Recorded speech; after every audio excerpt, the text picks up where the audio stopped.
Our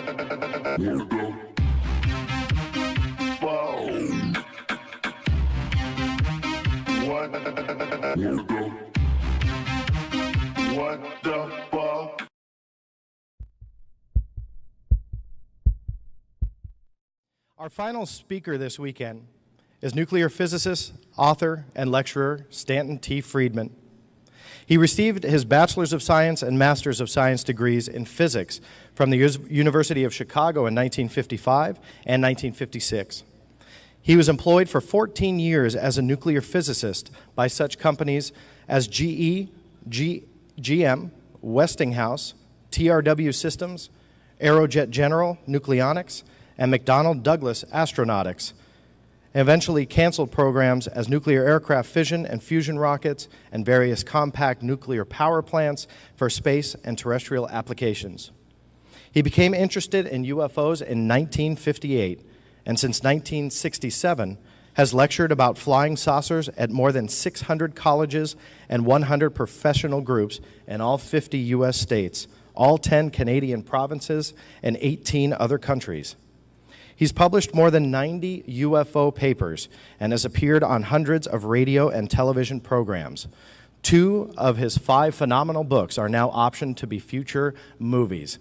And on top of all that, he's been a dear friend of mine now, Stan, if you can believe it, for about 15 years. Stan, it's always an honor to bring you to stage, Mr. Stanton Friedman.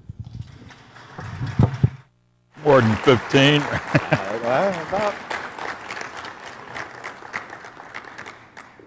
It'd be nice if I could see anybody out there.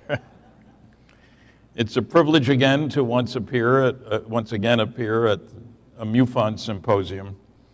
I still hold the record for the most symposia that anybody and one person has spoken at. Hopefully that will continue. Because if it doesn't, it means I'm not around. I want to thank Dave McDonald, his staff of people, all the benefactors. I want to give my special congratulations to Kathleen Marden for being named Ufologist of the Year. She's earned it. And my goal tonight is to get you to think in a new way about us and aliens. Love them or hate them. Because I think all too often we forget how we must look to them. We think of how they look to us. And so,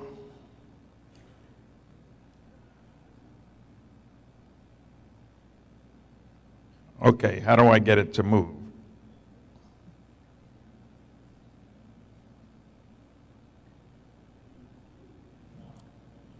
I'm having trouble.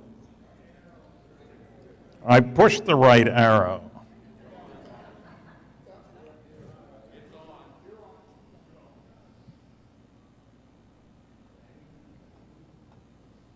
Connected.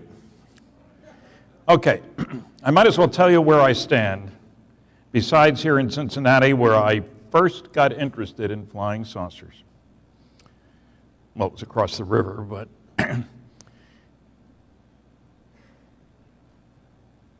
the evidence is overwhelming that aliens are visiting us, that governments are covering up what's going on. There are no good arguments against A or B. We're dealing with the biggest story of the millennium, and journalists and scientists have grossly neglected their responsibilities. I think we're a primitive society whose major activity is tribal warfare. I'm sure I can rearrange that, but I don't know how, so. I'm not touching anything. It isn't fair.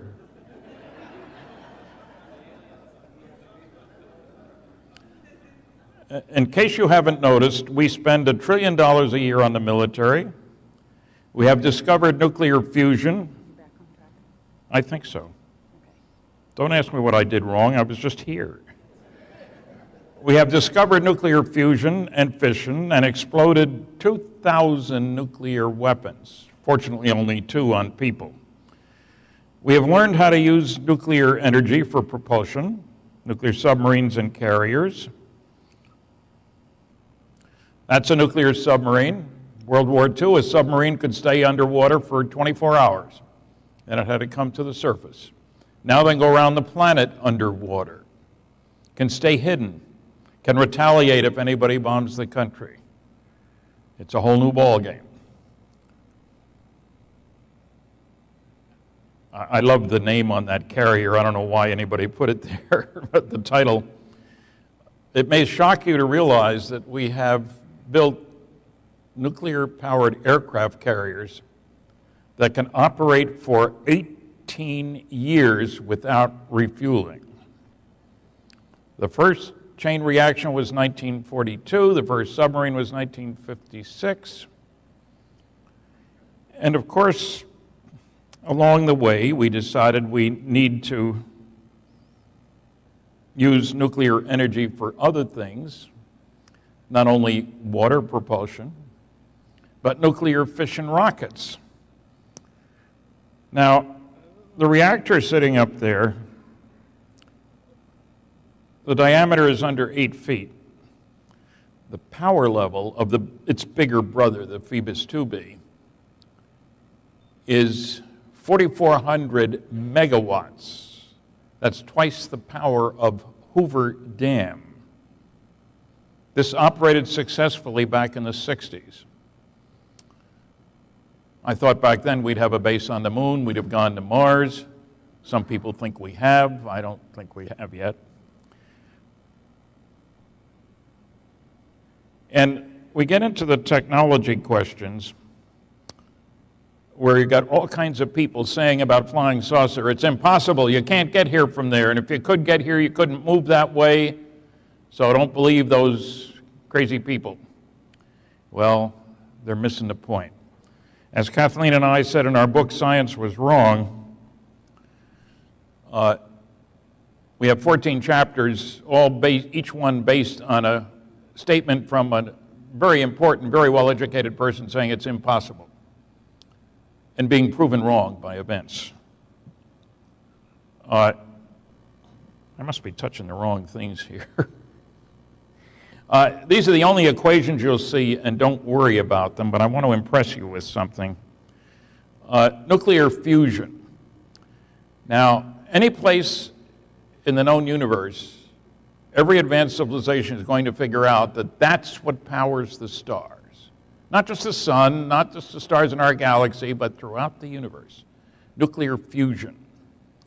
What's the big deal? If you use the right stuff in the right way, you can kick particles out the back end of a rocket, like in that first equation up there.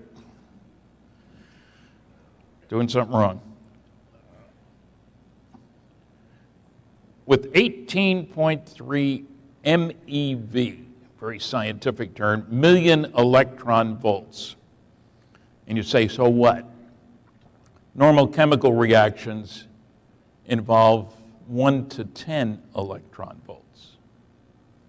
So in terms of amount of energy available, nuclear fusion, for us at least, is the ultimate. That doesn't mean it won't be surpassed by something better in the future.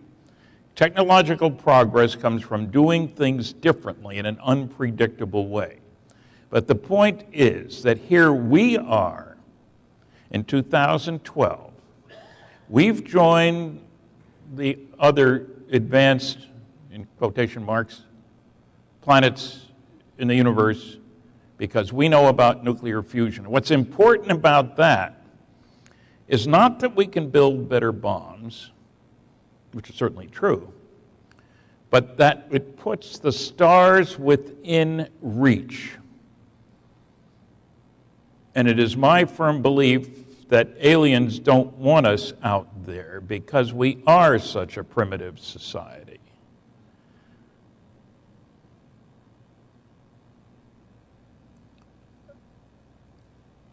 Look at the progression. You heard the word blockbuster earlier today. In 1944, we had blockbuster bombs. The 10-ton blockbuster took a big B-29 to carry it, released the energy of 10 tons of TNT, That was 1944. 1945, our first fission nuclear weapon, 19,000 tons of TNT. 7 years later, we exploded our first H-bomb. You see a picture there. Okay. Just follow instructions. That's what he's...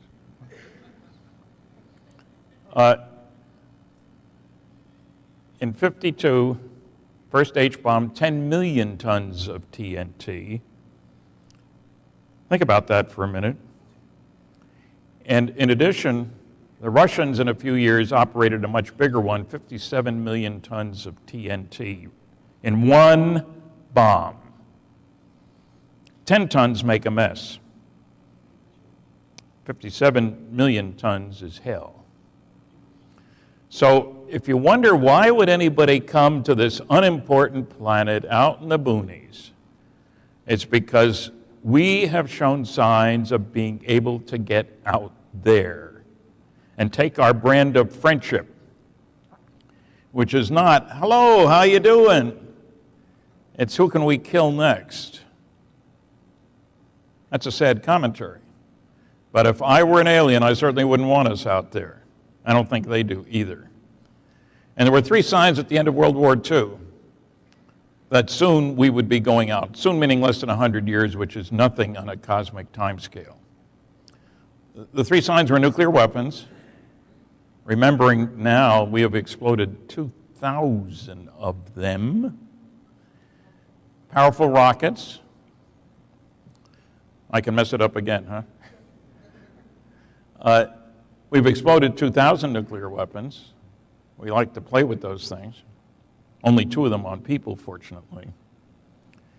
And we are a threat to the neighborhood.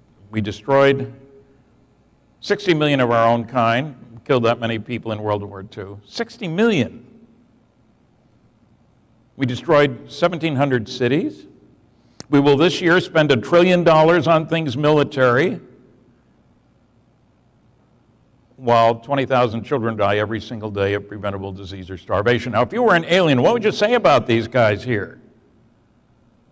Are you going to say, oh, we don't care about them, they're primitive, let them come out?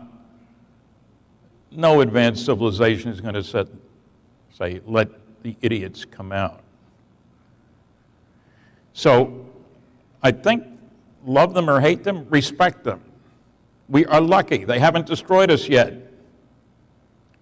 They didn't spray us and, get rid of the vermin in the neighborhood in a hurry. Now, one of the nice things about nuclear fusion, incidentally, is you use the 2 lightest substances in the universe, hydrogen and helium. And they're all over the place, the 2 most abundant substances in the universe. So anybody who tells you you can't get here from there doesn't know what he or she is talking about. Can you buy a ticket tomorrow? Of course not. But we know the technology to get us to the stars. Why haven't we done it? Because it's very expensive. There are better ways of spending our money, and I'm glad we haven't done it. Because if we send somebody out there, it ought to be Earthlings, not Americans, Chinese, Cubans, Peruvians, whatever. Okay. But you can see why I say they'd be concerned about us. I read a paper not long ago where an astronomer was concerned about, they could tell that our CO2 level has gone up a bit in our atmosphere. They might come around and, be worried about us, that the planet is going to melt, it's going to get too hot. They're going to worry about that, and they're not going to worry about the fact that we've exploded 2,000 nuclear weapons? What a joke. Okay, I want to quickly move through some data just so that you know that there is evidence. I won't go through in great details. This is the biggest study ever done, Project Blue Book Special Report number 14.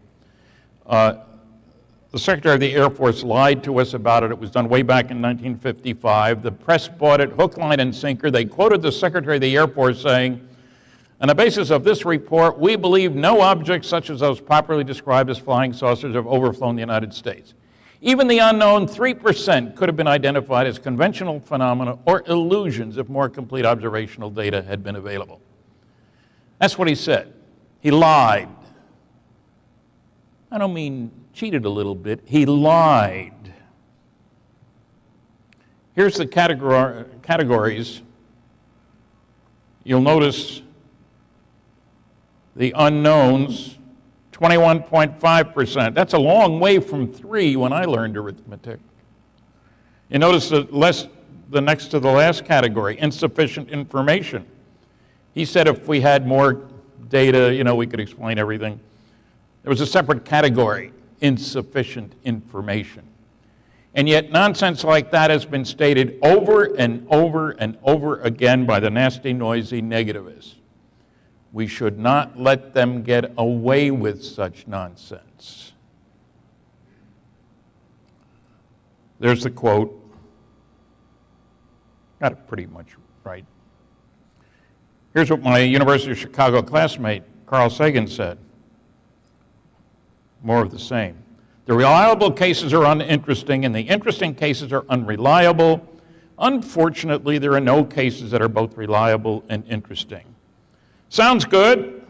Any reference? Well, no. Any data to back it up? Of course not. Here are the facts. The better the quality, the more likely to be unexplainable. 35% of the best cases could not be explained. Fewer than 20% of the poorest cases. And as you'd expect, as the quality goes down, the number that are insufficient information goes up. Let's have facts instead of proclamations. Let's not let them get away with it. Congressional hearings, testimony from 12 scientists. I was the only one without a PhD. I think I was the youngest one, too. I'm not sure if any of the original ones are still alive besides me. The best paper by Dr. James E. McDonald, professor of physics, University of Arizona. Talked to over 500 witnesses. His specialty was atmospheric physics. He presented data on 41 outstanding cases, multiple witness, radar visual cases, sightings by pilots, sightings by astronomers, sightings over big cities. Don't let the noisy negativists fool you into thinking, well, there really isn't any solid data. There's a lot of solid data. They don't want to look at it, of course. Even the University of Colorado study, 965 pages, we spent $539,000. If you read the newspapers, there's nothing to flying saucers, nothing of interest. If you read the report, according to a special UFO subcommittee of the world's largest group of space scientists, American Institute of Aeronautics and Astronautics, 30% of the 117 cases studied in detail could not be identified. 30 is a long way from 0 or 3. Dr. J. Allen Hynek, it's amazing how a lot of the astronomers with the SETI movement, or the cult of SETI, or, silly effort to investigate, that's what I call them, you've heard it before. But a lot of them want to ignore the testimony of astronomers who have studied the evidence which they haven't studied. J. Allen Hynek was one of the contributors to the congressional hearings. In his book, he presented interesting information on 70 cases. He didn't say they can all be explained. Far from it. Why don't they reference his work, I wonder? This, just an advertisement, if you will. We have a table over there. There will be time, short, after the presentation to visit the vendor's room. And it's really incredible that the Air Force, there's only one case that they've really said a lot about, and that's Roswell. Here's this is their second report. The first volume, the Roswell report, Truth versus Fiction in the New Mexico Desert, they provided the fiction. This is the second one. In the first one, they said they're not going to say anything more about Roswell. So 3 years later, they said more. This is one of my favorite explanations. It's one of the silliest bits of nonsense. Now, crash test dummies. The dummy's the one in the middle, in case you're worried about that. I talked to the man on the right, Colonel Madsen, much after this, of course. He was retired when I talked to him. I met with him in person in Albuquerque. It's a pity the Air Force didn't. He pointed out that these crash test dummies were the same size and weight as pilots, 6 feet tall, 175 pounds, and you'll notice that it's in a uniform.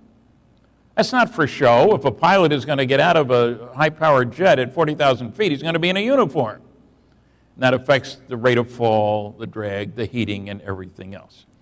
None of these were dropped until 1953. And how do you convert a dummy like that into a 4-foot-tall guy with a big head and not in uniform? Only the noisy negativists and the Air Force, same thing, could assume such nonsense. I mean, you're going to tell me that the ranchers in New Mexico are going to find one of those dummies and say, oh my God, an alien invasion? Absurd.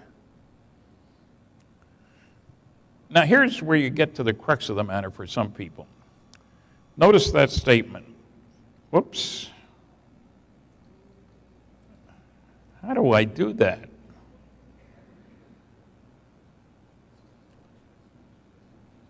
Well, I've done it again, folks. Hit OK? I want to go back. Okay. Oh dear. The old clunkers are still around like me. The important thing is, he said, the demonstration that no possible combination of known substances, known forms of machinery, and known forms of force can be united in a practical machine by which man shall fly long distances through the air seems to this writer, an astronomer, outstanding one, as complete as it is possible for the demonstration of any physical fact to be. The date was October 1903. The Wright brothers' first flight was in December 1903. A distinguished scientist saying something stupid, really stupid. But that kind of statement has stood in the way of province in many different areas. That's what we talk about in our book, Science Was Wrong. When it's wrong, it can be very wrong. That's myself and Dr. Seth Shostak, one of the SETI cultists that I talk about in my book, Flying Saucers in Science. Now, we met on the Queen Elizabeth II. We each gave 3 lectures on a cruise from England to New York. We were cordial to each other. But in the course of my lecture, of course, I asked how many people had read each of those major scientific studies that I talked about. I talked about what was in them in more detail than today, and then how many have read it. He didn't raise his hand at all. We debated on coast-to-coast radio. And a vote was taken. I got 57% of the vote. Seth got 33%. 10% said, I don't know who won. But he really didn't know anything about flying saucers. Now, Michael Shermer of the Skeptic Society, we debated on Coast to Coast. I got 80% of the vote because he clearly indicated with his first statement that he was out in left field. He said, the only reason there are sightings you can't explain is that there's about a 5% residue in any of these crazy phenomena. And of course, I talked about Blue Book Special Report 14, 21.5%, and the Condon Committee 30%, and several other sources of data. And I got 80% of the vote with him. And I'd love to debate these guys again, but I would bet pretty strongly that they wouldn't be willing to do it because they'd have to do some homework.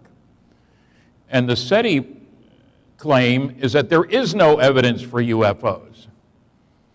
They never cite the large-scale scientific studies. I read their books. They won't read mine. Now, I must admit, Seth said on Coast to Coast that he had my book on his nightstand.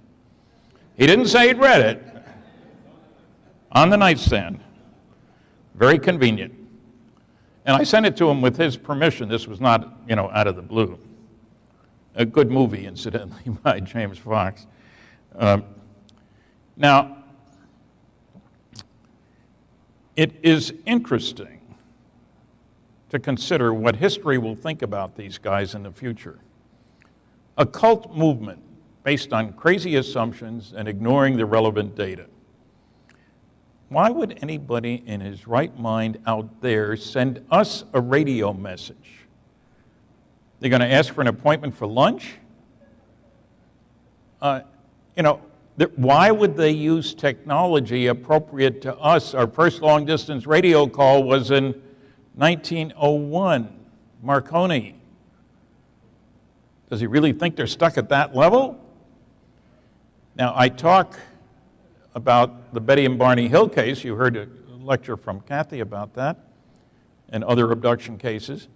And the base stars that come out of a star map, and I'll talk about that in a minute, but there are two stars that are only 39 light years away, and they're 1 billion years older than the sun, and they're 30 times closer to each other than the sun is to the next star over. And they're stuck at our level of technology? That's absurd. Quite frankly absurd. Now, Seth has an answer for that. They listened to these two stars and they didn't hear any signal. Must be nobody there. Now, the obvious corollary, well, you haven't heard a signal from any of those stars you've listened to, so does that mean there's nobody out there? So why are you listening? I don't know why they're listening. It's the story of the drunk who's scrambling around under the street light, and a cop comes, "What are you doing?" "I'm looking for my keys." "Well, where did you lose them?" "Oh, down the street there near my car." "Why are you looking here?" "Well, there's more light here." I'm not much of a raconteur, you can tell that. There's Jill Tarter. Dr. Tarter just resigned from her position of using radio telescopes to listen for signals. She will continue on to raise money for SETI. She said, "You can't stop thinking about it when you've been working on the big brass ring of thought that will change man's life forever, searching for that. How could you stop?" So picking up a signal from another star system is going to change everything on planet Earth. Why? "Marge, did you hear about that radio signal we picked up?" "Yeah, George, pass the sugar." Now, what if you were to say, "Oh, aliens are coming and they landed 3 blocks down and abducted a couple of people there"? That might change everybody's view about everything. So my next column in the MUFON Journal, and I appreciate the nice words some of you have said to me about my columns. None of you said anything bad because I thought you were afraid I would say something bad to you. She's 68, nice lady. You may recognize her from the movie, or from Peter Jennings' mockumentary of February 2005. She and her husband were flying their plane and they saw a light through the clouds. "Oh no, not a UFO." It turned out to be the moon. That's the best you could come up with, a simulated UFO. And then there's Stephen Hawking, brilliant astrophysicist, theoretical cosmologist, whatever. "If advanced life exists, they'll contact us. Aliens haven't contacted us so far." Why would he say that? How does he know that? Is he hooked into the telegraph station, carrying the signals from the stars? Why would they contact us? Did Columbus send smoke signals to the natives? How does he know they haven't contacted us?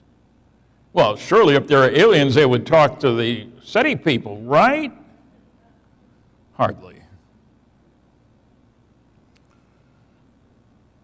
Dr.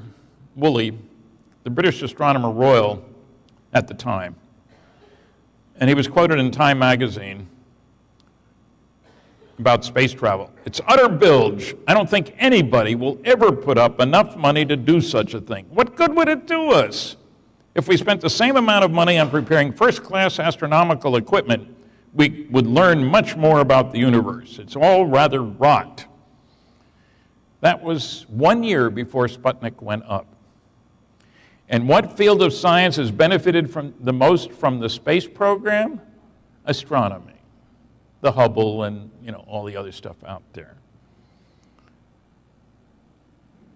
Now, one of Seth's comments when we were both on Larry King was that governments can't keep secrets. The proof of that is look what a lousy job they did with FEMA on Katrina. Look at the bad shape of the post office. What is the connection? I didn't hear him say NSA, NSC, CIA, DIA, ONI, OSI, NRO. They're the ones who keep secrets. Now, admittedly, a scientific colleague of his, Dr. Tyson, head of Hayden Planetarium, he told an audience that, look, the proof that the government can't keep secrets is clear. Look how much we know about President Clinton's genitalia. Very funny remark. What's it got to do with the question at hand? Absolutely nothing. This is one of a whole bunch of top secret Umbra, code word, CIA UFO documents. You can read, well, I'll say 7 words, 6.5, something like that. I got loads of these. And people say to me, Stan, why don't you just scrape off the black and see what's underneath? Because the CIA people aren't idiots. They Xerox first. So if you scrape off the black, there ain't nothing under there. No cover-up. There's another one just to show you. I wasn't just showing you one. This is an NSA document. They got smart. When I called them, because I'd heard they were releasing a bunch of documents, I gave her my name, and she said, oh, I know about you. That got me worried for a minute. What's the NSA know about me? Well, it turns out Philip Klass had told them that Friedman shows those other documents all blacked out, and he forgets to tell people that these are classified because it's sources and methods information. So they released 156 NSA UFO documents on which you can read one sentence. And all the rest is sources and methods information. Now, if you want to believe that, go ahead. There are a lot of fantasy fairy tales out there you can believe as well. They think we're stupid. Whited out isn't as impressive as blacked out. And after you've looked at your first 150 of these, you say, this is pretty stupid, isn't it? Are they covering anything up? You're darn right they're covering anything up, something, lots of something. These are all pre-1980, mind you. NSA means never says anything, or no such agency if you prefer that. National Security Agency if you're curious. Here's a great statement. Air Force General Carol Bolender was asked to evaluate Project Blue Book when the Condon Committee suggested it be dropped. He had nothing to do with it. He was working on a lunar excursion module. At the end of '69, October, he put out a memo, which we didn't see until at least 10 years later. Reports of UFOs which could affect national security are not part of the Blue Book system, and they will continue to be investigated after Blue Book closes. That's a little variation on the quote. I spoke with General Bolender years later. I said, it sounds like you're saying that there are 2 separate channels of communication. That's stuff which affects national security. Say a saucer going down the runway at a Strategic Air Command base where nuclear weapons are stored, that's a security issue. If we all go outside, wouldn't that be a spectacular end of the meeting and see a saucer flying over? It happens all the time. I don't know what Newfound's count is for this last month, but typically it's been running over 600 sightings a month. So no big deal. And Bolender agreed there were 2 separate channels of communication. Yet the Air Force, ever since 1969, is saying we don't have anything to do with UFOs anymore. He said they will continue to be investigated, the sightings that could affect national security. And the Air Force officially says, oh, there's no national security consideration here. More lying. I don't like being lied to. I respect security. I worked under it for 14 years. And sometimes you have to tiptoe around the truth a little bit, not to release classified information. That's different from flat-out lying. And no, I don't want everything disclosed. I think there are some legitimate national security issues here. But I don't like lying either.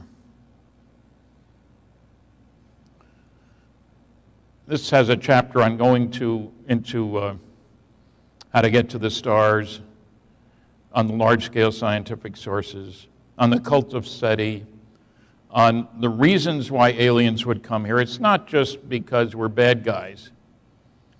In case you didn't notice, we have a lot of resources on this planet, and people say nobody would go to another solar system to pick up mined metals. Well, not copper or iron or aluminum.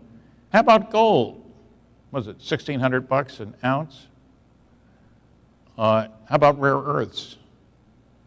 There are a lot of things that are pretty darn valuable. Copper's 20 cents an ounce. $1,600 is a long way from that. Incidentally, the Earth is the densest planet in the solar system. We're not talking about the people. That's another question. But average cubic foot of Earth weighs more than the average cubic foot of any other planet. That means more heavy metals, exotic things like osmium, rhenium, platinum, tungsten. You know what uranium was used for 100 years ago? Yellow glaze for kitchen table pottery. That's illegal now, incidentally. And if you have any, you shouldn't really keep it because it is radioactive.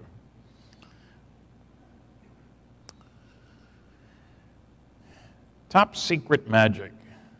There are some people who are very upset when I say that 3 of the more than 100 MJ-12, Majestic 12 documents are legitimate, and the most important classified documents ever leaked to the public. This book goes into all the arguments made against that. It's very popular to take pot shots. Everybody knows those documents are fraudulent. Only Friedman thinks they're real, et cetera, ad nauseum. One of the intriguing things is the people who were on the MJ-12 committee,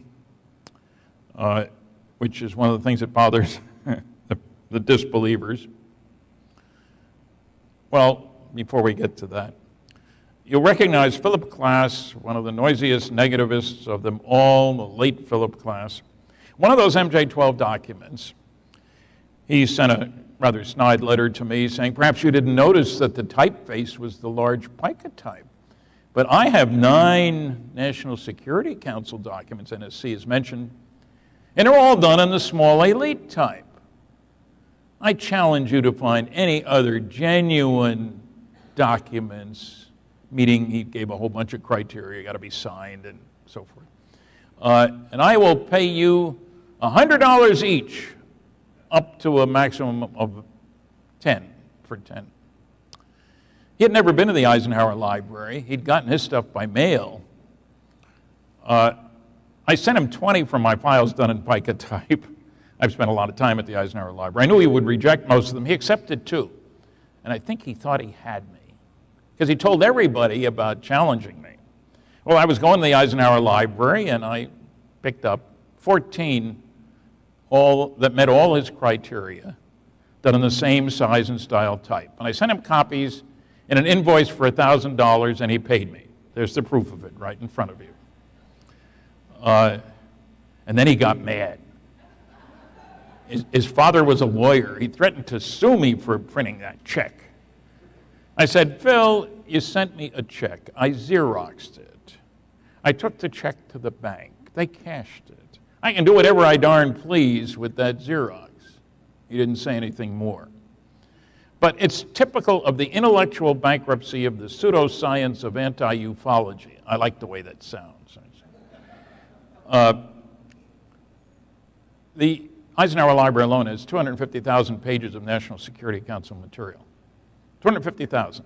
How could anybody in his right mind, oh, that's the problem, isn't it, say that they all, if you got 9, they should all be done in the same typeface. If you had 99 out of 100, okay, I'll buy it. From 9 to 250,000 makes no sense whatsoever.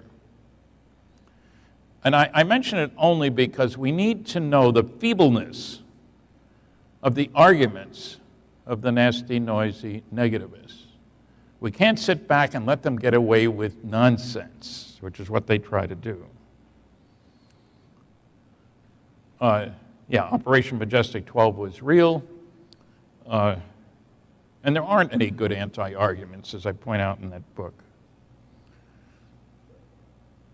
This is the famous Betty and Barney Hill and their dog. That's not the strange creatures I'm interested in. I'll see.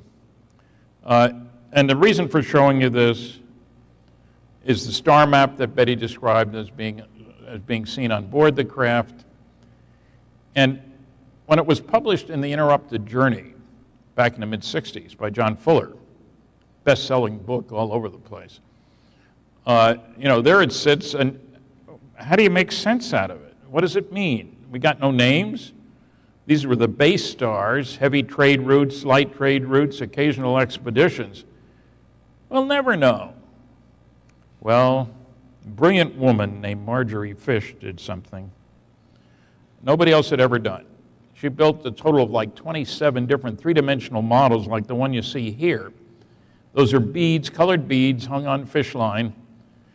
And the idea was to put the stars in their proper three-dimensional location, look at it from all different directions, and see if you could find a three-dimensional pattern that matched the two-dimensional one that Betty had drawn. And Betty was instructed, only draw it if you can remember it accurately. Dr. Simon was like that. She drew it, Marjorie built her models. At first she found no pattern that matched, and the second one, no pattern that matched. She kept eliminating certain kinds of stars. And pretty soon she found one pattern that matched, angle for angle, line length for line length. It was a happy day for Marjorie. I was the first to publish about it because I got asked to help her, not that she needed it, but by the head of APRO, the Aerophenomenon Research Organization. And we both spoke at a MUFON conference in Cleveland, which I helped out kind of. Marjorie was much better at talking to astronomers than to general people. She's a brilliant woman.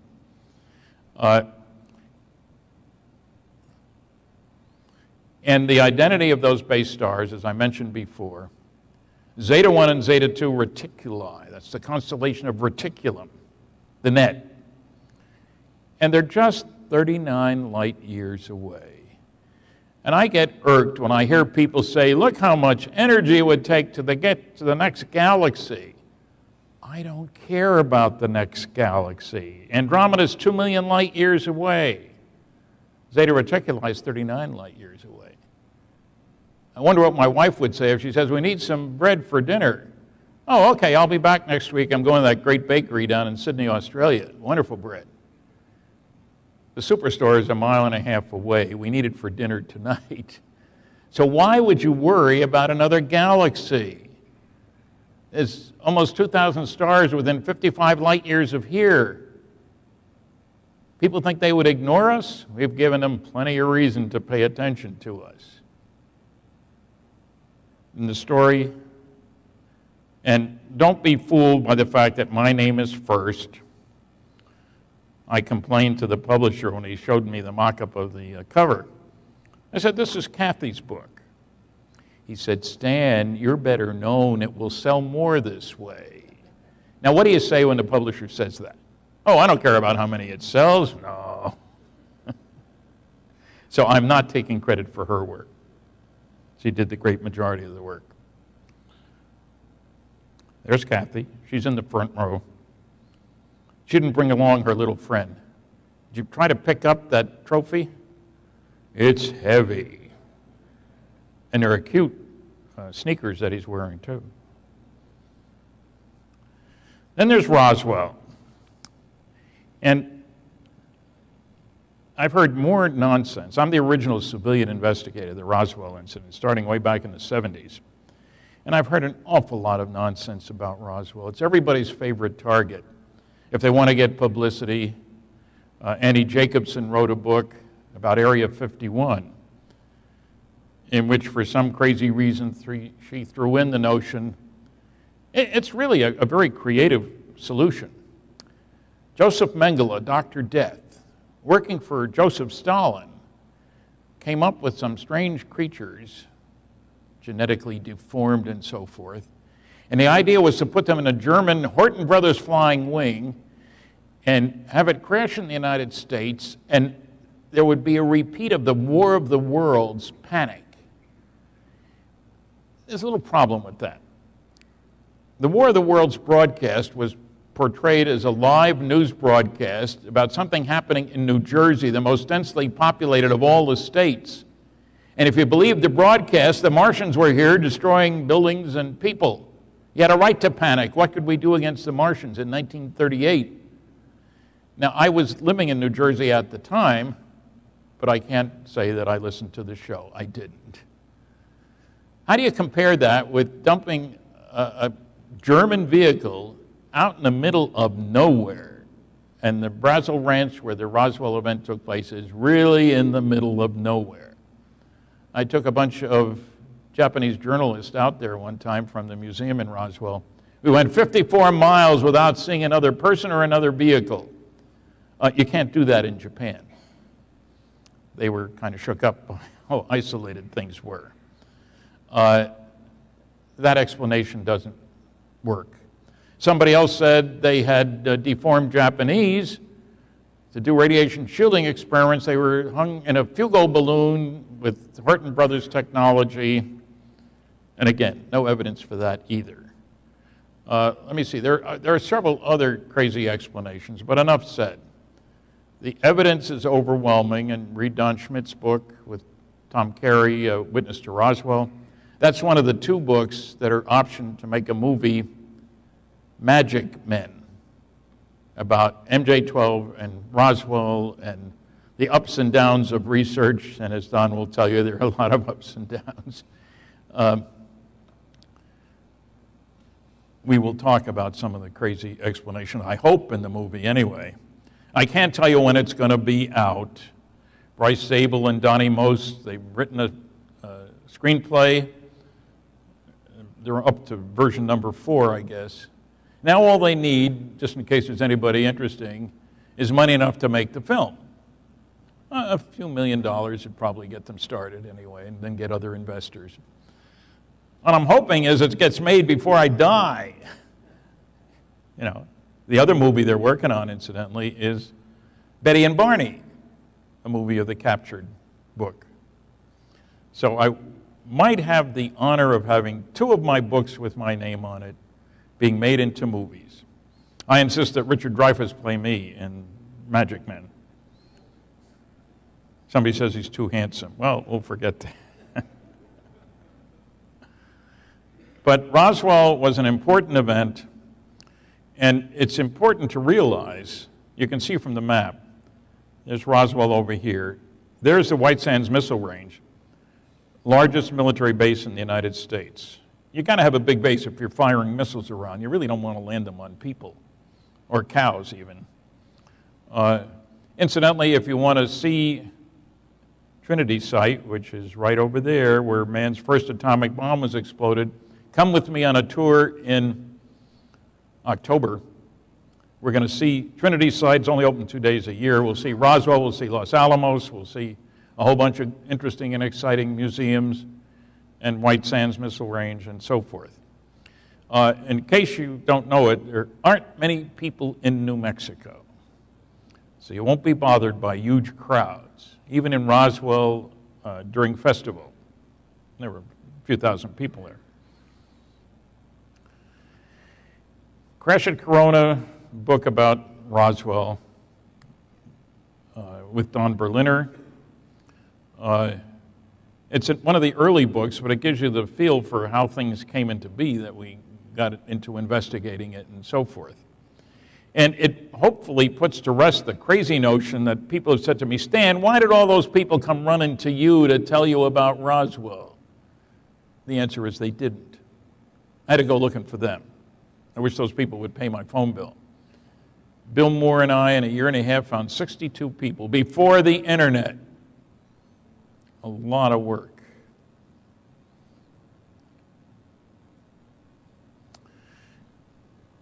You heard about Kingman today. Here's a brand new book, The Aztec Incident. Aztec is in the northwest corner of New Mexico. The Four Corners area, it's called. The 4 states come together in one place. This just came out in May. Scott and Suzanne Ramsey have spent a heck of a lot of money, done an enormous amount of work to lay to rest the crazy notion that this was all a hoax, nothing to the case, blah, blah, blah. They've done a remarkable job. I wrote the foreword. Suzanne lives up, or her family is up in that part of the state. It made it a little easier for the traveling. But you'd be amazed at how much evidence there is. Now, an important part of that is that people in Aztec don't talk readily to strangers. They had to work to find local people they could work through to talk to other local people who were involved in the case. And Scott even hired an engineer whose job it was to see how do you get huge pieces of equipment, power plant equipment usually, from point A to point B. When you got bridges, you got tunnels, you got other places, how do you move large stuff? They went over the whole route as it was in 1948. This happened in March 1948. And the guy that Scott hired, who was a friend of his dad's, was not a believer in flying saucers. They went over the whole trip, drove it as well as looking at old maps. And his conclusion, the expert, was that indeed in 1947, as the roads, bridges, etc. were, you could move a large object. This one, I'll say, softly landed. It didn't crash. It wasn't in little pieces. No question it could be moved from Aztec over to Los Alamos. How many more have fallen out of the sky? I don't know. We'll wait to see what the story is on Kingman. I listened to the talk today. I'm not sure it was a blockbuster, but at least something to think about. And there are other cases around the world. The idea is hopefully other people will come forward when they see the story that's presented here. Now, some of you may not recognize these two, Chase Brandon and Lee Spiegel. It's not a comic team. Chase Brandon worked for the CIA for more than 30 years. And he was well known as being the CIA consultant to Hollywood when they were making movies that might involve the CIA in some way or another. For two reasons: to make it look more realistic and to make sure they didn't say anything that the CIA didn't want said. Lee works for Huffington Post. And Chase Brandon came out with a blockbuster about a month ago. He's written some science fiction books. And he stated that in the late 90s, he happened to be at a place, sort of an archive of the CIA where they stored old stuff. And he saw a box marked Roswell. He had an appropriate clearance. He opened it up. And inside he found pictures and text which convinced him that indeed Roswell was real and extraterrestrial and involved cadavers. Nice turn of phrase. Now, he probably stepped beyond where he should have. The CIA can hardly sue him for breaking security because they'd have to admit that he was telling the truth. And Lee has talked with him. And what got me about this story is that, when I first heard it, is that the producer of my movie, UFO'S Are Real, was named Brandon Chase. So my first thought is, somebody's playing games here. Well, his real name is Charles, but everybody called him Chase. And Lee has met with them, as you can see. That's not a finagled picture. He does a great job for Huffington Post. And this story led the list. They got over 1 million hits in 3 days. I mention that because it means people are interested. You don't need to hide you're interested. A lot of people are interested.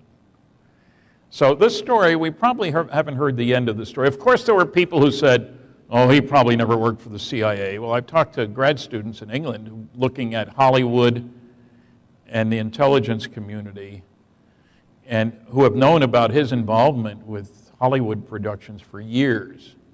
No question he is who he says he is. And strictly a coincidence, I guess, between Chase Brandon and Brandon Chase.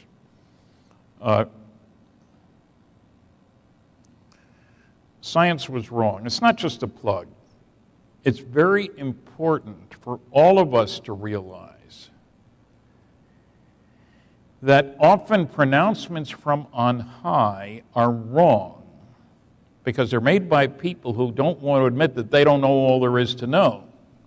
And that includes about medicine, it includes about flying saucers, it includes about interstellar travel. There's a whole long list of things. Kathy and I each did 7 chapters here. One of them is about abductions. One of them is about UFOs. There's a whole bunch of others. And it's fascinating. It's disturbing, frankly, when you see how many people died because of the strong resistance to inoculations against smallpox. People who say, that's God's way of controlling the population. What difference does it make if your kid gets smallpox? Well, it makes a lot of difference to the people involved. But progress was delayed for years because big shots had a strong statement to make. So there's a moral to the story, in other words. It's not just rockets and things like that.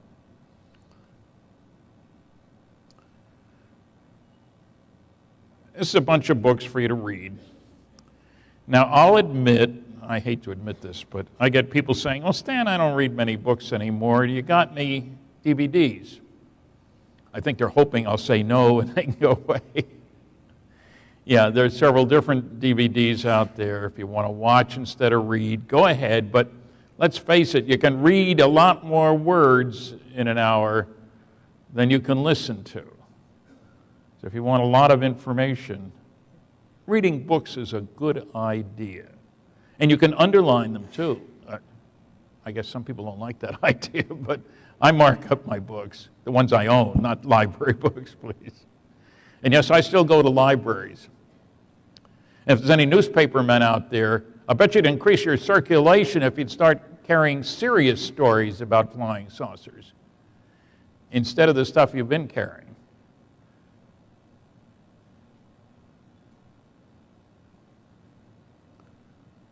Here's the newest book by our publisher, Career Press. And you'll notice I've got 2 articles in there. Don has one, Kathleen has one. It's 2011.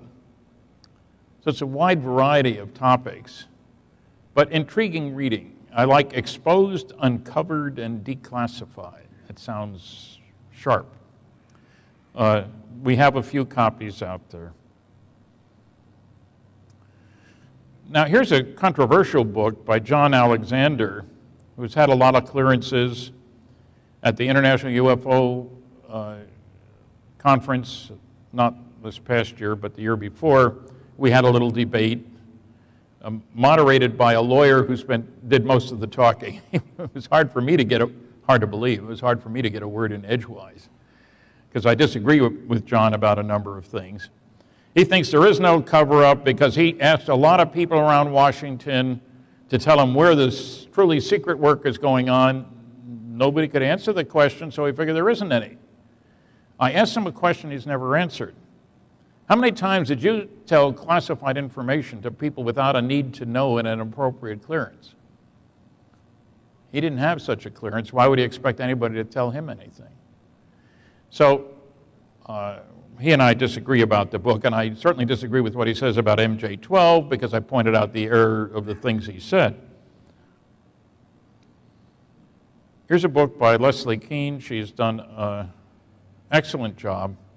She lets government officials, pilots, others, tell their own story. It's powerful stuff. I mean, from all over the world. You don't think there's anything going on? Read this. Generals, pilots, and government officials go on the record. And Podesta worked for President Clinton. Thank you.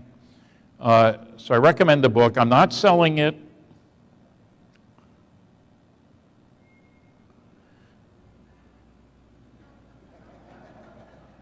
It's nice to be recognized by your peers. This was in the St. John newspaper, St. John, New Brunswick, after they carried an article saying that I'd been inducted into the Roswell UFO Hall of Fame. And I kind of like it. I mean, if you're going to have a cartoon, at least it ought to treat you decently, I think. Now, maybe that's making too much of myself by saying I'm their peers, but, you know, to each his own. But it proves you can get halfway decent coverage anyway. Here's kind of the overview, I guess. This year, planet Earth, our world, despite many starving people, will spend over $1 trillion on military activities. Would Earthlings use their technology for destruction of people? Definitely. During World War II, we destroyed 1,700 cities. We killed 60 million Earthlings. Some people say it's 70 million, but I'm conservative, you know that. Any rational civilization in our neighborhood would rightly expect that we would be a menace to all those more advanced civilizations in the neighborhood once we got out there. And we're heading out. Thanks for listening.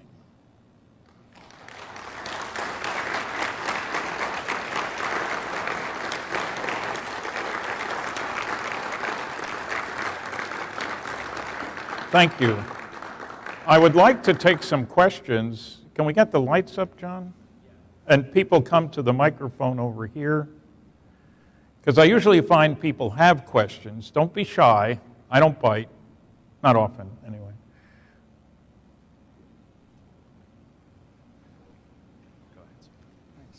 I really enjoyed your presentation, Stanton. When we heard Nick Pope speak the other night, he mentioned some reasons that aliens might be visiting. When you look at the big picture over all these years, do some reasons they would visit us seem more likely to you than others? Well, I think so. The question was reasons for aliens to visit. There's a whole chapter in my book, Flying Saucers and Science. But one of them, as I've said, it's because we're a threat to the neighborhood. Anybody be crazy to let us go out there with our attitudes, our capabilities, and the ability to destroy. Another reason is to mine the resources. A third is we're somebody's colony. My favorite kind of colony is a penal colony. They dumped all their bad boys and girls here a long time ago, and that's why we're so nasty to each other. And you say, that's pretty silly, until I was surprised when I went down to Australia. They're proud of their convict background. They really are. People in Georgia aren't so proud of theirs, as far as I know. There were convicts there, too. They also might be graduate students doing their thesis research on the development of a primitive society. They might be broadcasters with a weekly show, Idiocy in the Boondocks. They might be setting up, a center for a honeymoon capital of this corner of the neighborhood. Wouldn't that be an exciting honeymoon? Go visit the Earthlings? Well, some people like to take strange honeymoons. There's a bunch more because, step back a minute.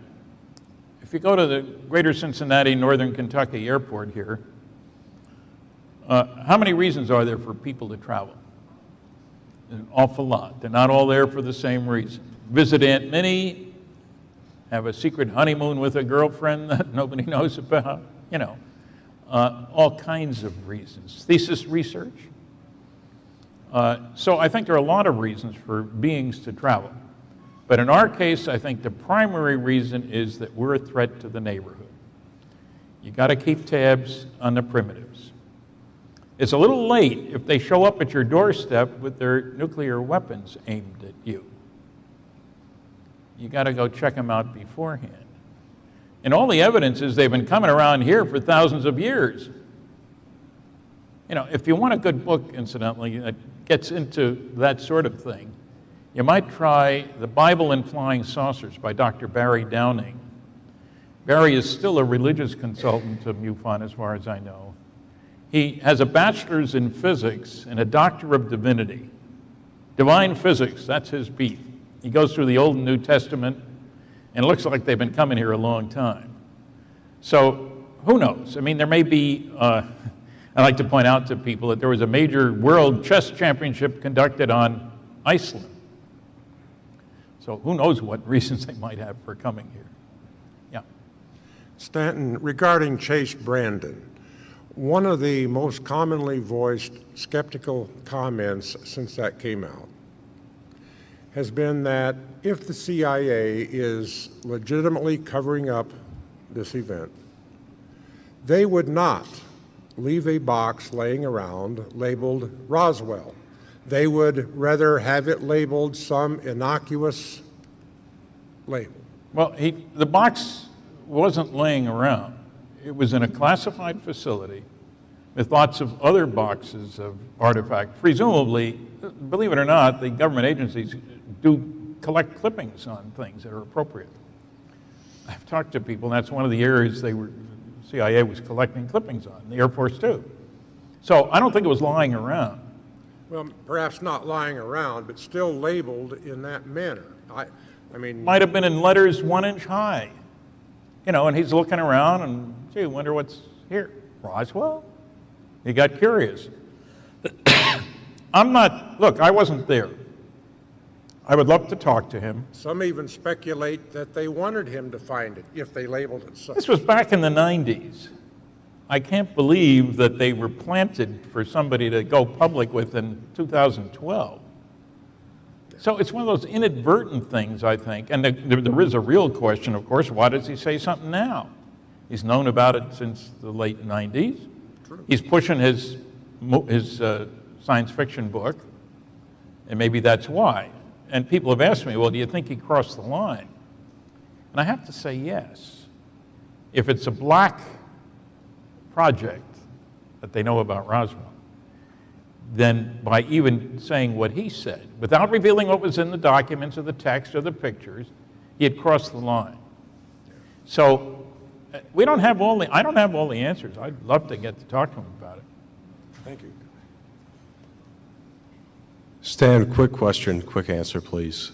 What is your ideal idea of disclosure that what we need to know?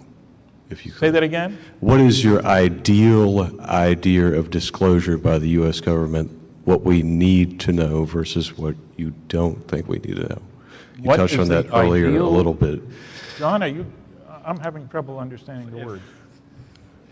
What do you think the U.S. government should disclose versus what do you think they should not disclose about UFOs and crashes? What do I think they should not disclose about UFOs? And what do you think, well, what do you think they should? Okay. Versus. Okay, now I understand. I am not part of the disclosure movement because I think there is a legitimate national security issue here. I think if we learned any technology from what we've picked up, from wreckage, whether it's Aztec or Roswell or Varginha or any place else, then I don't think that should be put out on the table unless the Russians, the Chinese, India, Pakistan, everybody else puts what they have out on the table. Be utterly ridiculous. So I think what should be done is that an announcement should be made by highly trusted individuals around the world. A little hard to find anybody. My favorite choice would be the Queen and the Pope. Well, it's an odd couple, but they're about the same age. They are actually about the same age. Saying that indeed our planet is being visited. We have it on the best authority. And we are announcing that there will be international conferences considering the philosophical, psychological, economic, religious implications of those visitations. And because I think it's a whole new ballgame. We're at the moment in time where we switched over to another view, where we should switch over. First there was Ptolemy, a Greek philosopher who said, the earth is the center of the universe. Anybody can tell that. Go outside and look. The stars, the moon, the sun, they all go around the earth, right? Okay, Copernicus came along in 1543.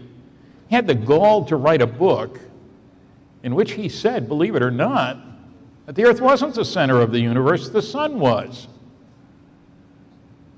He was fortunate he died that same year that the book was published, and somebody else was burned at the stake for agreeing with him, and the book was repressed by the Catholic Church for 300 years. Okay? Now, we suddenly realize that thanks to Kepler, the Kepler satellite, which is looking at an area of the sky as big as my fist at arm's length. Can it look at Zeta Reticuli? No, it cannot. It's going out in the same orbit over and over again. It can't look anywhere near the sun and so forth. Now we're saying that unlike Frank Drake, who a few years ago said there ought to be as many as 10,000 places in the galaxy that could communicate, based on Kepler now we'd say it's more likely that there are 10 billion. What that means is we're not important. Lots of solar systems, lots of beings more advanced than we are, unless you still believe that the Earth was created in 4004 BC. I think it was October 25th, I'm not sure.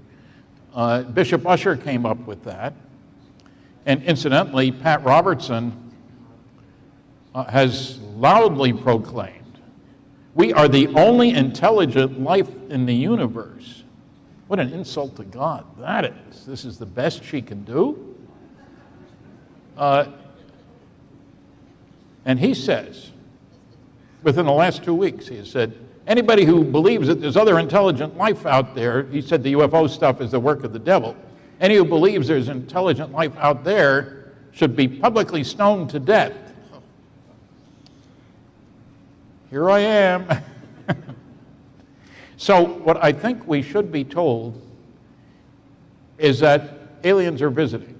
This has important implications, and maybe it's the best way we Earthlings can start acting like intelligent beings instead of spending that $1 trillion a year on things.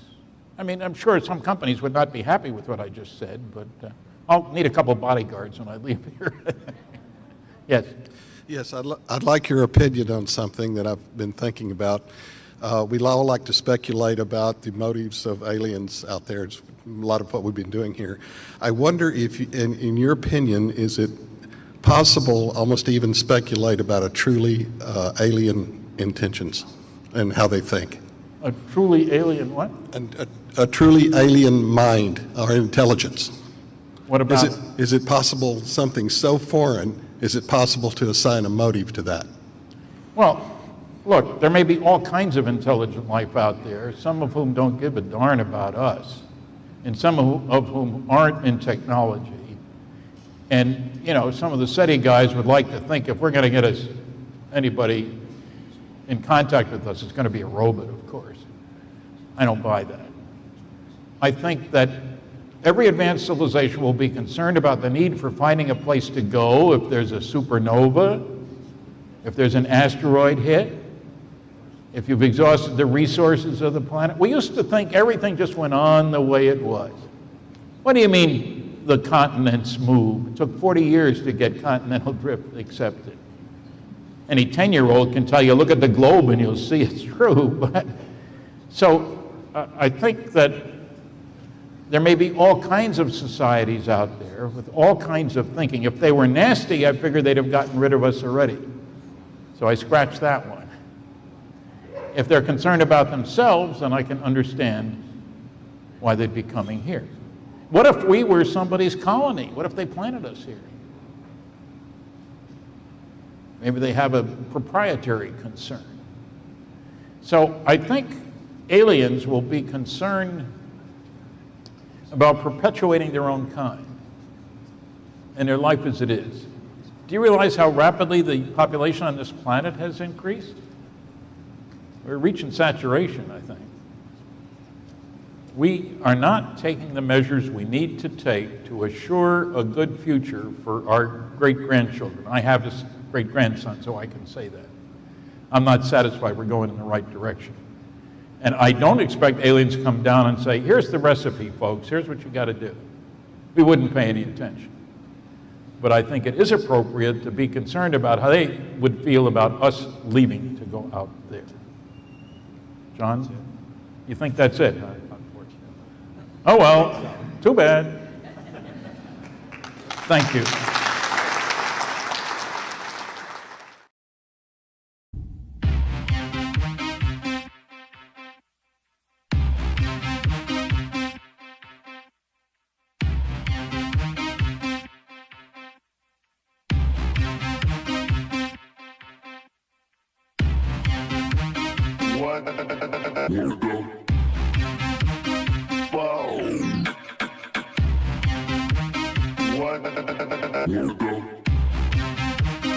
What the